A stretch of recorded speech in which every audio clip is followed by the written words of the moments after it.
गढ़वाल कुकरना के इलाके में नौजवानों के साथ एक प्रोग्राम मुनक्किद किया गया, जिसमें नौजवानों की कसीर तादाद ने शिरकत की और मुख्तलिफ महकमों के अफसरान ने भी शिरकत की। प्रोग्राम की सदारत मोहम्मद नुमान चौधरी और BDC कोकरनाग परवीना अख्तर ने की।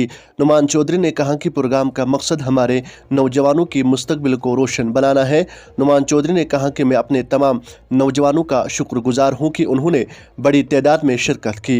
नुमान चौधरी ने कहा कि मैं हमेशा अपने नौजवानों के साथ खड़ा हूं और हमेशा खड़ा रहूंगा।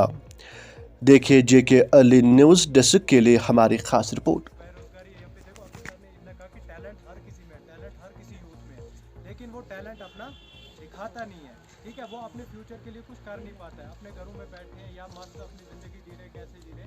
तो आप पे जिम्मेदारी है अपनी बेरोजगारी है। यहाँ पे देखो, अभी सर ने इतना कहा कि टैलेंट हर किसी में, टैलेंट हर किसी यूथ में है, लेकिन वो टैलेंट अपना दिखाता नहीं है। ठीक है, वो अपने फ्यूचर के लिए कुछ कर नहीं पाता है, अपने घरों में बैठे हैं या मस्त अपनी ज़िंदगी जी रहे, कैसे जी रहे। तो आप पे जिम्मेदारी